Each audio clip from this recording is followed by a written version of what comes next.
The story I'm about to tell you is probably the most messed up way to combine photography, boudoir, and portfolio building.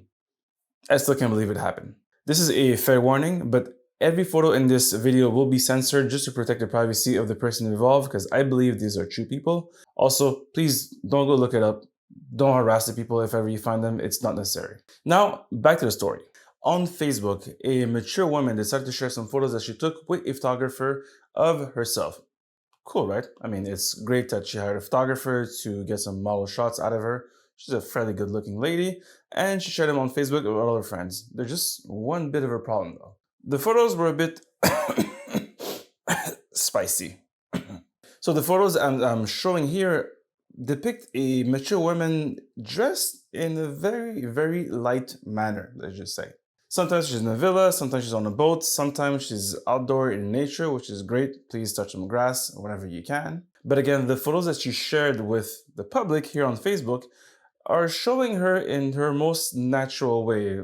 This is the type of clothing that you wear if you have an OnlyFans account or if you're very, very, very much into lingerie. Listen, I am all for people exploring their bodies and showing themselves. Again, there's a true beauty in showing the physicality of what we have. It's an expression of ourselves, and it's something that we live in every day. It's our only vehicle.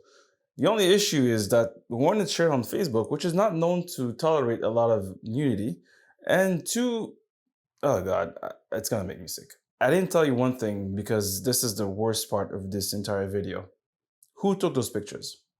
All right, so this hurts my soul to say it, but the photos that you saw around here, this video, were all taken by one person and one person only, and it's her son. Now, please join me and suffer with me. Why are we still here? Just to suffer?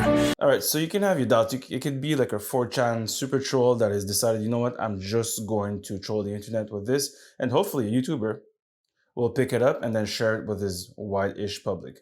Well, I doubted that it was real for some reasons, but then I did some research and I think it is actually true, and I'll tell you why. There's a lot of things that she did that looked very organic. An example, I reverse searched most of the photos that were shared and I found absolutely zero hits on any website that I can find. I mean, zero. So you don't have to look for it. Well, you won't be able to look for it because her profile, of course, was taken down by Facebook. And the reason why I believe it is true because she posted many, many, many, many times before over a very long period of time. So either we have a super troll that knows exactly how to exploit YouTubers in order to post those cringy stories, or you have someone real that posted a real story. I tend to believe it's the latter, but again, I'm leaving a margin of error of like 10%, saying it's a possibility of a troll, or it's a true story and it's really horrifying. The second thing also that was making me worried is this account also shared some like really random stuff, like say political updates about against Trump, let's say, some updates about anything else. So yeah, I think it's real. Again, you might doubt it, but I doubt it sometimes, but I think it's truly real. Now, with the fact that he's real, like, what in the living hell makes you think that taking photos of your mom for your portfolio is one, a good idea, and two, it was okay to share with her mom so she can share on Facebook with her friends and family? I mean, these are your friends and your family. How do you go back to like your Easter table or whatever like family event that you have and say, hey, did you see the pictures that my mom posted on Facebook? I took them. Oh man, my brain hurts. And I share this tip with you. If ever you're looking for nude models or people that are comfortable making that their career, which is great, you can actually do it in a very simple manner, which is to go on a couple of websites. And actually, Facebook might be one of them. Quite simply, I'm going to show you the way to find models. Of course, you have to pay them if they're using their time or if they're willing to trade. Well, good for you.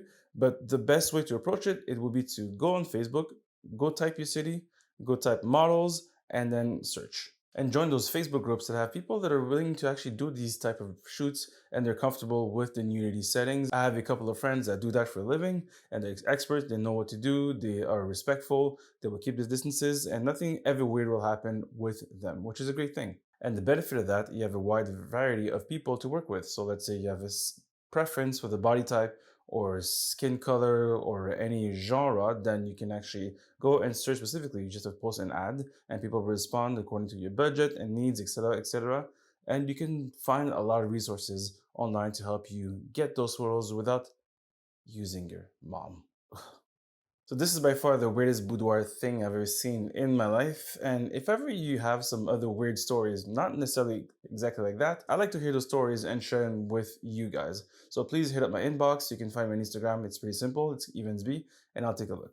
So this video is obviously not monetized, but if you want to help a brother out, please go in the box below and look at Strobe Pro, look at Adorama and Amazon to buy some fancy gear to help your career go further. I'll see you in the next video. Cheers.